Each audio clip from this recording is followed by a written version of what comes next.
Enseguida a Ramiro Narváez, presidente de la Comisión de Seguridad y director de... fue parte de la Prefectura del Carchi como asesor, director de participación y director de desarrollo económico según el brochure que me pasa mi equipo. Hoy preside la Comisión de Seguridad en la Asamblea Nacional, también de la Izquierda Democrática. Bienvenido, ¿cómo me le va? Muchas gracias, muy bien, Anderson, contento de estar en este espacio. Creo que es importante comunicar al país algunos puntos que pueden ser de su interés. La Asamblea está trabajando de manera fuerte y de manera ardua en temas como, por ejemplo, la seguridad, que es un tema que garantiza que podamos trabajar, que podamos abrir nuestros negocios. Hemos sido testigos de la ola de violencia que se genera en el país y también los problemas que se generan en las cárceles.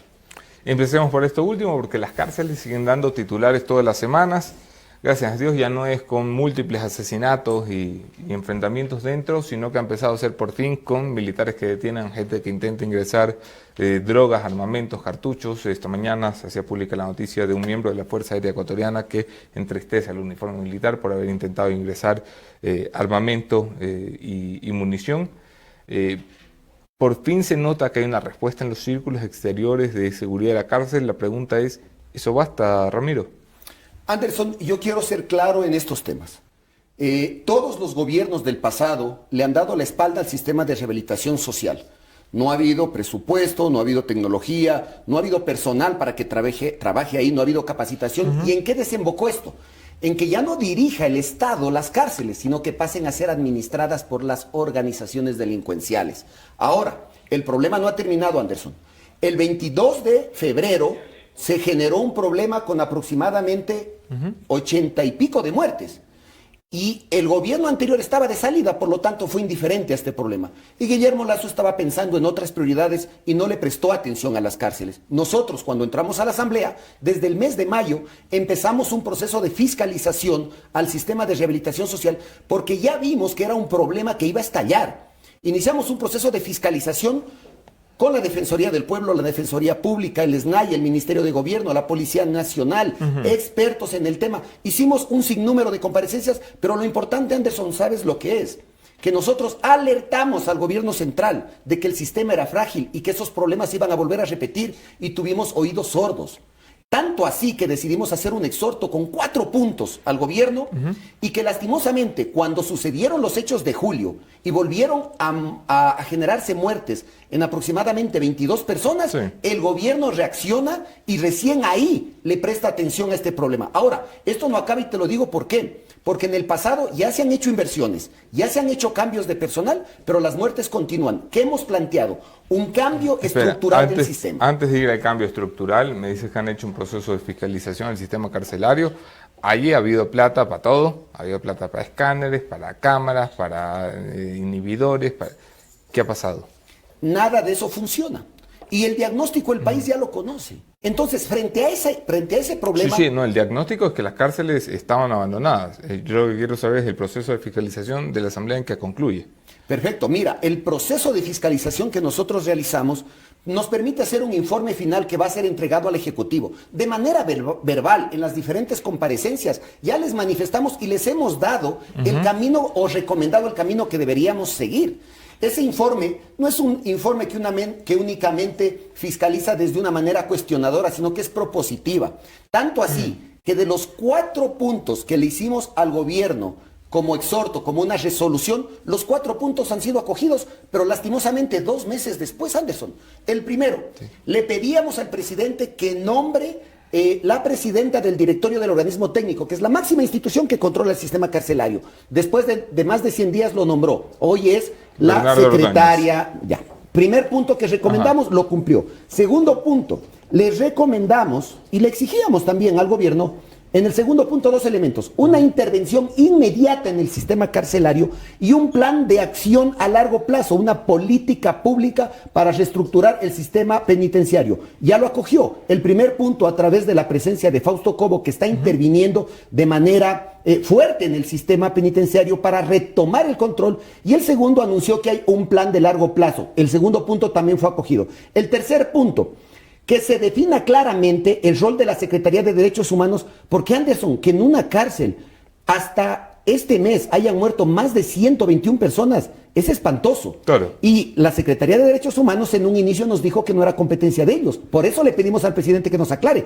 Y mira, ¿qué pasó 2 meses después? Justamente a la ministra de la Secretaría de Derechos Humanos la pone a dirigir esta institución, por lo tanto se evidencia que sí tenía que ver. Y el cuarto punto que le pedimos hace 2 meses fue que se asigne un presupuesto. Y posteriormente el gobierno asignó 75 millones adicionales al presupuesto para entrar a este proceso de reestructura. Es decir, nuestros 4 puntos fueron acogidos. Puede haber sido coincidencia o tal vez sí nos tomaron en cuenta, pero nos da tranquilidad de que el camino que nosotros estamos indicándole al gobierno sirvió para algo. Ahora, Anderson, hay algo importante. En el pasado se decretaron estados de excepción y ya se invirtieron cientos de millones de dólares en las cárceles. Cuando tú inviertes plata en algo que está mal, es plata botada, es plata desperdiciada. Si no cambias la estructura, lastimosamente todos esos recursos no van a servir de nada, Anderson. ¿Quién fue el responsable político de eso? Inicié yo diciendo que el Estado descuidó las cárceles. Y mira, aquí hay un tema... Sí, pero el Estado no tiene caras, ni nombres, ni apellidos. Perfecto. Por eso hay que cambiar la estructura y hay que poner un responsable. Hoy día, ¿sabes quién es el responsable? Un directorio en donde están un sinnúmero de ministerios. Cuando las responsabilidades de todos, a la final no es de nadie. Y por eso nosotros vamos a seguir con este trabajo, Anderson, porque te he manifestado que esto no termina aquí. Desde el legislativo, ¿qué tenemos que hacer? Generar las leyes, primero, que fortalezcan a las instituciones del Estado y segundo, que les den un marco de acción. Lo que queremos es colaborar con el Estado, para eso está la Asamblea. Hemos trabajado de manera ardua en este proyecto con todos los integrantes de la comisión. Ahora, ¿qué es lo que hay que hacer? Reformar algunas leyes. Nosotros tenemos que trabajar, por ejemplo, en reformar el Código Orgánico Integral Penal, donde precisamente está la estructura del sistema de rehabilitación social. Tenemos que trabajar, por ejemplo, en la Ley de Uso Progresivo de la Fuerza. Tenemos que trabajar en el cambio del COESCOP, que es un código que regula a todas las entidades que están vinculadas a la seguridad. ¿Para qué? Para que armonicen sus actividades. Te voy a dar un ejemplo. En una de las comparecencias teníamos sentados en la misma mesa al defensor público y al frente a la fiscalía. Uno de los cuestionamientos que hacíamos como asamblea era de que hay un abuso de la prisión preventiva y que es verdad porque hemos sido observados por varios organismos internacionales.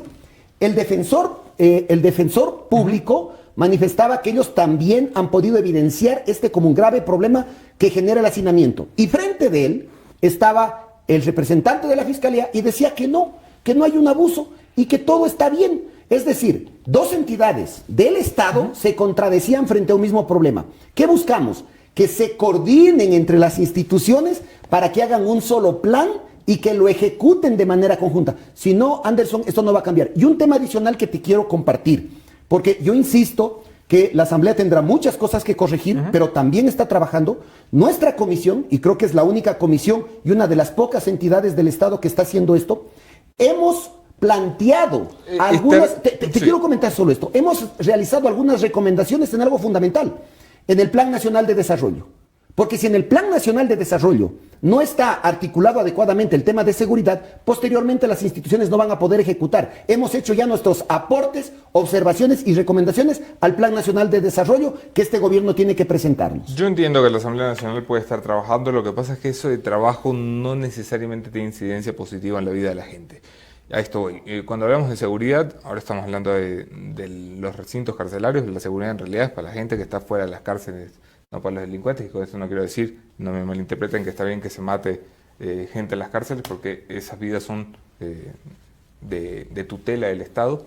Estoy hablando que el problema real, el problema de fondo, Ramiro, lo tenemos en las calles. En las calles de Guayaquil, los índices nos hablan de que han vuelto los sicariatos, se está muriendo más gente asesinada que por COVID en Guayaquil, como era antes de la pandemia, pero los sicariatos ya no son el sicariato voy y te mato a ti, sino voy y mato todo lo que está alrededor tuyo. Y estamos teniendo el mayor índice de asesinatos múltiples en la ciudad de Guayaquil que no hemos tenido en años. Eso no se arregla desde la Asamblea Nacional. ¿Qué pueden hacer ustedes para impulsar los que sí tienen que arreglarlo? En este caso, la ministra de Gobierno, el viceministro de Seguridad, para que se haga. Anderson, tú tienes razón parcialmente en un tema. Primero, las competencias de la Asamblea no son ejecutar. Si la Asamblea fuera responsable de organizar los operativos, de organizar las estructuras de las instituciones, podríamos tener una competencia diferente, pero la Asamblea lo que hace primero es fiscalizar para asegurarnos que estas instituciones cumplen la ley Y segundo, generar las leyes que fortalezcan a la policía, que fortalezcan al ejército, que fortalezcan al SNAI, a todas las instituciones vinculadas con la seguridad. Ese es el real trabajo y propósito y competencias de la Asamblea, fortalecer a estas instituciones para que puedan hacer su trabajo. Ahora, comparto contigo, y es el criterio que hemos tenido de muchos sectores. Lo que pasa en las cárceles no nos interesa mucho, nos interesa lo que pasa en las calles. Pero las cárceles son el reflejo de las calles. Y te voy a dar un tema que la gente muchas veces no lo ve, Anderson. En el Ecuador no hay cadena perpetua. Y tienes 39,000 presos, 40,000 presos. Y esos presos, al no haber cadena perpetua, tarde o temprano van a salir a tu barrio, a tu casa, a tu sociedad, a tu parque. Sí. Y si no son rehabilitados, Anderson, ¿tú crees que tienen alta o baja probabilidad de volver a delinquir? Por lo tanto, si no resolvemos el problema de las cárceles, y por eso la Asamblea ha actuado de manera ágil y eficiente, vamos a tener un problema de seguridad social. Vamos a tener 40,000 personas que se profesionalizaron en el crimen en las cárceles y que tarde o temprano van a salir a nuestros sectores, a nuestros barrios, a nuestros parques. Es por eso importante garantizar un sistema de rehabilitación social. ¿Qué está pasando en la Asamblea? Que los golpes no dejan de llegar, Ramiro. ¿Tú crees en la teoría de que alguien quiere golpear lo suficientemente fuerte a la Asamblea como para luego desbaratarla? Bueno, saliéndonos un poco del tema, y es un tema realmente importante y creo que debe preguntársele esto a todos los asambleístas. Es una asamblea nueva y como en toda institución, no todos tienen el mismo grado de compromiso, ni tampoco tú puedes asegurar que todos están preocupados por el país y no por sus intereses personales. Sí. Y eso va a pasar en toda institución. Si la asamblea detecta a esas personas, tienen que ser separadas. La asamblea no es perfecta y cuando ha cometido errores y cuando sus funcionarios cometen errores, tienen que ser separados de manera inmediata. Pero no puedes tú calificar a toda la asamblea como ineficiente o corrupta. Yo trabajo los 7 días de la semana con todo mi equipo y toda mi comisión. Sí, pero ahora, Ramiro, yo te quiero decir ponte algo. del lado de la gente. La gente lo que está viendo es una asamblea de 120 días trabajando y en 120 días tiene una que sale a decir que roben bien, tiene otra que salió a robar bien, como Bella Jiménez, que está envuelta en un escándalo de corrupción grave. Tienes asambleístas que gestionan cargos públicos, tienes una lista de 32 asambleístas glosados. Madre mía, van 120 días. Imagínate cuando esto lleve 2 años. Comparto tu criterio y tu O preocupación. sea, se habrán robado las curules tus Comparto colegas. contigo tu preocupación, pero entonces, ¿qué tienes que hacer? Tienes que asegurarte que esas denuncias sigan un proceso adecuado y que sean separados estos asambleístas si es que han cometido actos ilícitos. Pero no vemos el otro lado de la moneda de que la asamblea viene trabajando. Pero bueno, dejemos eso pendiente, hablemos de la corrupción. Cuando una persona comete actos de corrupción, no solo hay que acusarle, sino que hay que garantizar que no quede en la impunidad. Yo te quiero dar un ejemplo.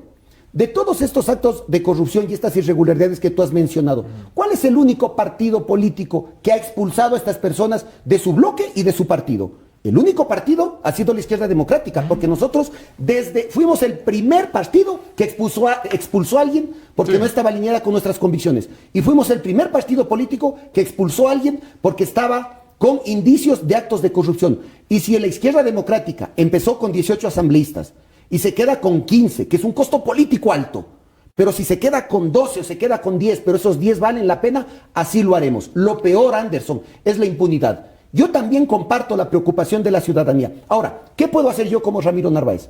Lo que puedo hacer, primero, es demostrar con el ejemplo honradez y también tengo que, en segundo lugar, demostrar trabajo.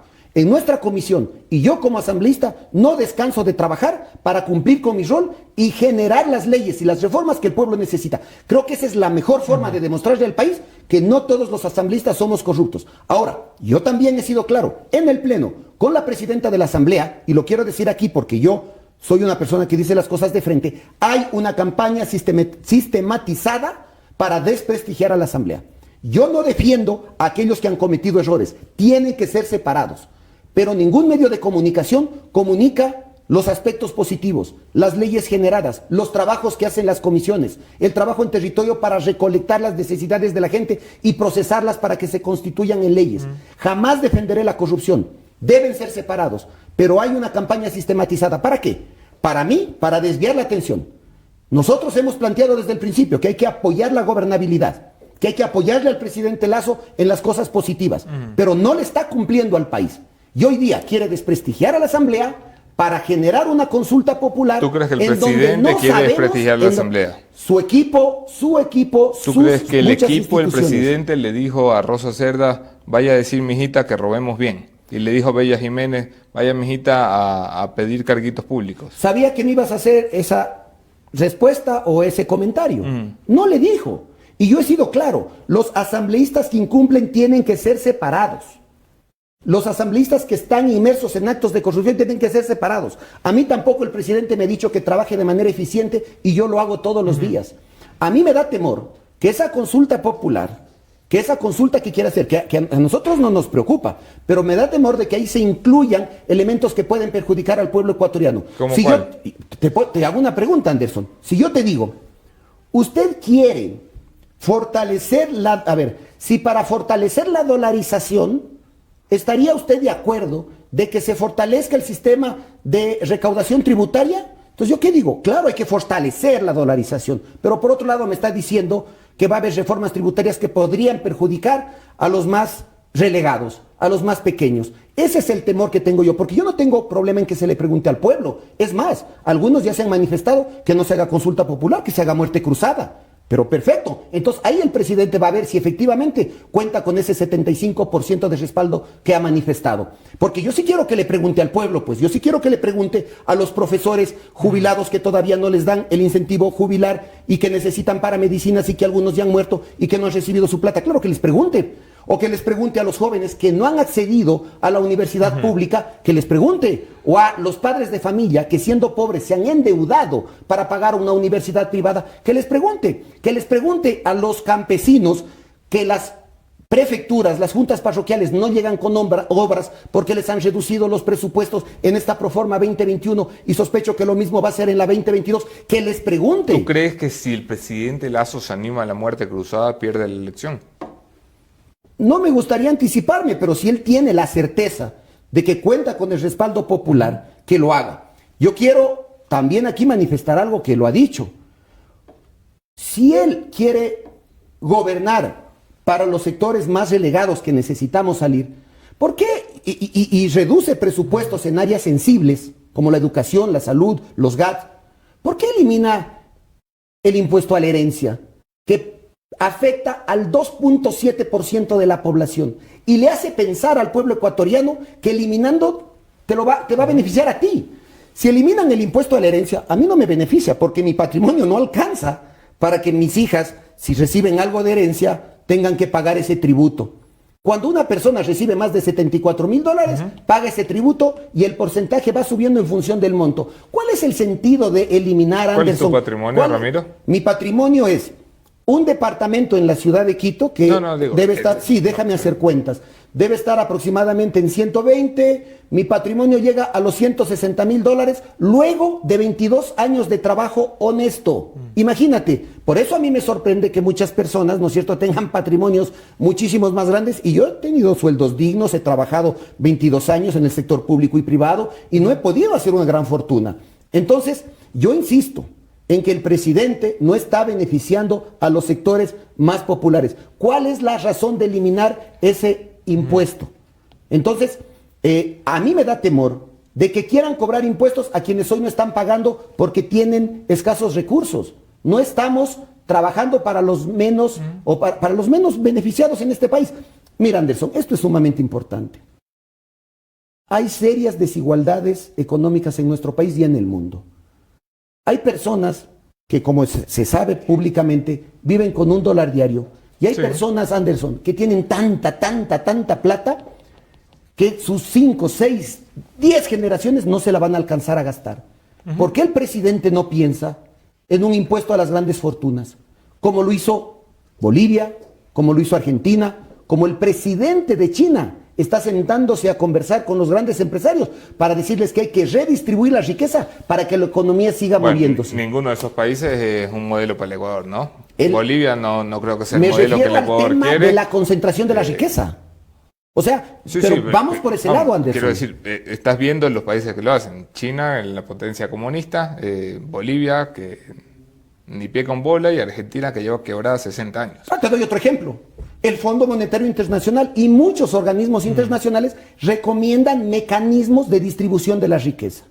Sí, sí, por supuesto, eso lo recomienda cualquier persona sensata, pero una cosa es la distribución de la riqueza, pues generando Entonces, oportunidades, otra cosa es vamos al lado de los vamos a sensatos. castigar a la gente que ha trabajado toda su vida para quitarle platita No, porque ellos la tienen. pero ¿por qué castigo, Anderson?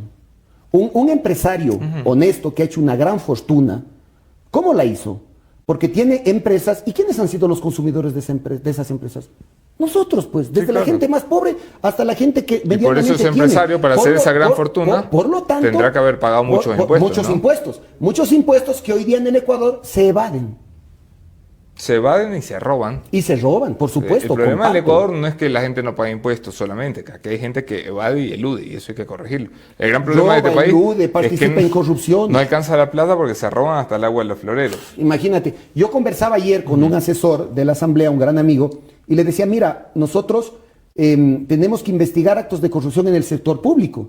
Y yo le preguntaba, oye, ¿y en el sector privado quién sanciona? Cuando una persona que trabaja en el sector privado te dice a ti, oiga, yo hago que mi empresa paute con usted, pero páseme algo por abajo. Eso es corrupción. Y lastimosamente el sector privado también está viciado, pero no tenemos un mecanismo de controlar esos actos de corrupción. Entonces, yo te entiendo, cuando yo te hablo de un problema, tú me traes otro y me traes otro y está bien, porque los problemas que hay que resolver en el Ecuador son múltiples.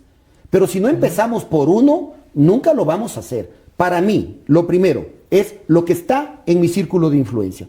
¿Qué puedo hacer yo como Ramiro Narváez? Primero, seguir siendo como siempre he sido honesto y segundo, trabajar de manera eficiente generando las leyes que el pueblo necesita.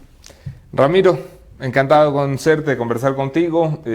Voy a seguir pendiente de tu trabajo en la mesa de seguridad y me alegra que haya asambleístas que estén trabajando, que ya veo que sí hay. No, mentira, hay varios y son muchos y ojalá fueran mayoría. Ramiro Narváez, gracias por estar aquí. Un abrazo fuerte. Han escuchado ustedes la entrevista de hoy.